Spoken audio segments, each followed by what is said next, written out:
Chapter 10. A Bad Slip. "Jupiter?" Matilda Jones's voice rang out in the California sunshine. "Stack those iron rods against the fence. Peter, help Jupiter carry the rods. And you, Bob, are you getting a tally of everything?" It was a busy day at the Jones salvage yard. Sitting on an overturned bathtub, busy tallying everything, Bob Andrews wondered if they would ever be able to get into headquarters for a meeting. It was 2 days since Jupiter and Pete had interviewed the Whisperer, and they hadn't been able to have a meeting yet. Mrs. Jones had just been running them ragged. And when she wasn't keeping them busy, he had his own work at the library and Pete had chores to do at home. Mr. Jones had been off on a buying spree, so there was an endless supply of new material coming into the yard. At this rate, a week might go by before they could have any peace in which to sit down and puzzle over the mystifying questions with which they were confronted. A break came about noon when Mrs. Jones looked up and saw the salvage yard's main truck turning in through the gates again. Jupiter's uncle, Titus Jones, a small man with a large nose and a huge black moustache, was sitting like a king on top of the load in a magnificent old carved wooden chair. When Mr. Jones was on a buying trip, he bought anything that took his fancy. Mrs. Jones gave a little shriek as the truck stopped.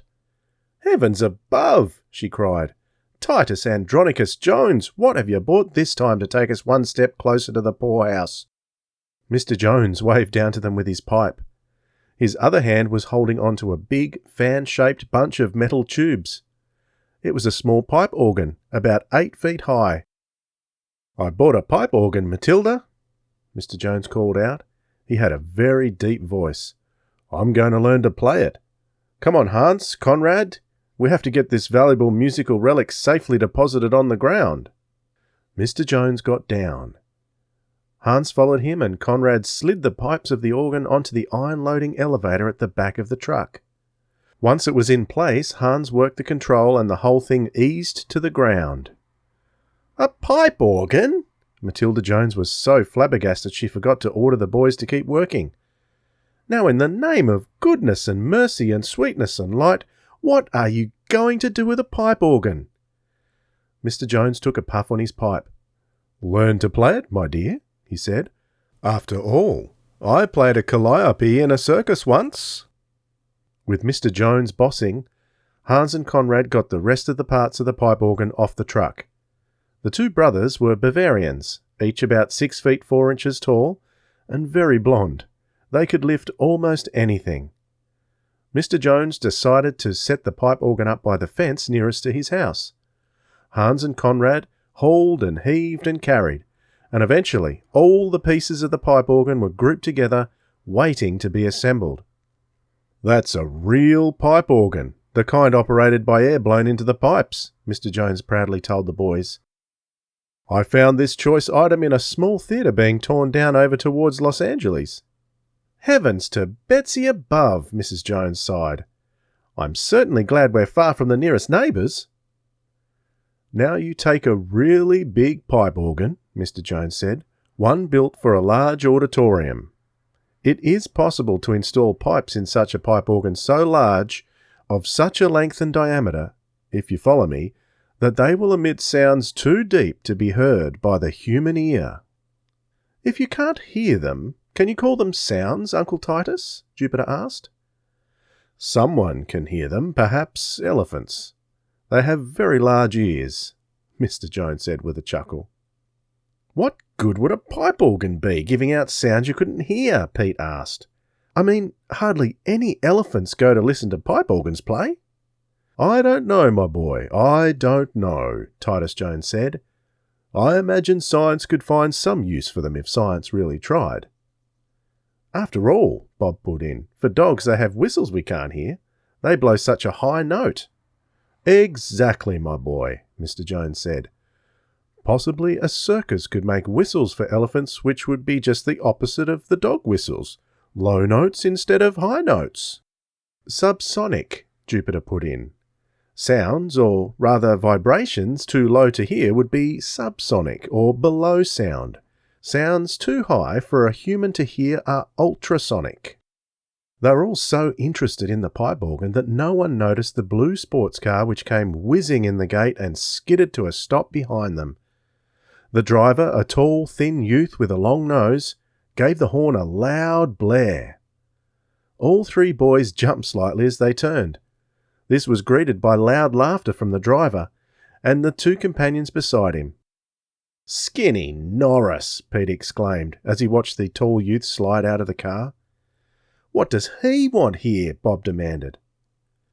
The Norris family spent only part of each year in Rocky Beach, but as far as Pete and Bob and Jupiter were concerned, that part was still too much. Being very much impressed by his own intelligence and having the advantage of driving his own car, E. Skinner Norris tried hard to make himself the leader of those his own age. Most of the boys and girls in town ignored him, but he managed to collect a few cronies who were attracted by his liberal spending and the parties he gave. These followers were enough to bolster his sense of self-importance. Now carrying a shoebox with a lid, he approached the three investigators while his friends watched, snickering. Just before he reached them, he whipped from his hip pocket a large magnifying glass and pretended to study the junkyard through it. Mr. Jones and his helpers had moved off with the pieces of the pipe organ by the time he spoke. "Ah, yes," he said in a very poor imitation of an English accent. "The right spot, I believe. Characterised by a low grade of junk found only in Jones's junkyard." This humorous effort was greeted by laughter from the car. Pete clenched his fists. "What do you want, Skinny?" he demanded. E. Skinner Norris acted as if he had not heard. He turned the magnifying glass so as to seem to study Jupiter through it, then put it back in his pocket. "Indeed, you can be none other than Jupiter McSherlock, the world-famous detective," he said, continuing his effort to sound English. "This is a fortunate moment for me. I have brought you a case that has baffled all of Scotland Yard. A despicable slaying of an innocent victim which I am sure you'll be able to solve." Even as he handed the shoebox to Jupiter, all three boys felt sure they knew what was in it. Their sense of smell gave them advance information. Nevertheless, Jupiter opened the box and looked in at the contents while Skinny Norris waited with a broad smile. Inside the box was a large white rat from which life had long since departed. "Do you think you can solve this horrid crime, McSherlock?" E. Skinner Norris asked. "I am offering a sizable reward for the capture of the culprit, 50 trading stamps." His companions in the car seemed to find this hilarious. Jupiter, however, did not change expression. He merely nodded in a slow and dignified manner. "I can understand your desire to see justice done, Skinny," he said, "for I see that the victim was one of your best friends." At this, the laughter in the car stopped, and a flush began to spread over the thin boy's cheeks. "My preliminary examination," Jupiter went on, "suggests that he died of indigestion brought on by trying to swallow the bragging of someone whose identity at the moment must remain concealed behind the initials E.S.N. "You think you're smart, don't you?" Skinny Norris demanded angrily. It was his misfortune that his glibness usually deserted him just when he needed it most. "Which reminds me that I have something for you," Jupiter said, putting the box on a pile of scrap. It was only a step or two to the office of the salvage yard. Jupe swiftly covered the distance and returned with the flashlight he and Pete had picked up in Black Canyon. "This has the initials E.S.N. on it," he said. "Possibly they stand for E. Skinner Norris?" "Or they could stand for exceptionally scared and nervous," Pete suggested, grinning. "Been practicing your running lately, Skinny?" "Give me that," Skinny Norris snapped and grabbed it from Jupiter. He turned and got back into his car. "Investigators," he jeered at the boys. "What a laugh. Every kid in town will be in stitches at the idea." The car wheels spun as he backed away and raced out of the gate. Jupiter, Pete and Bob watched him go. "I knew he picked up that card in the library," Bob said.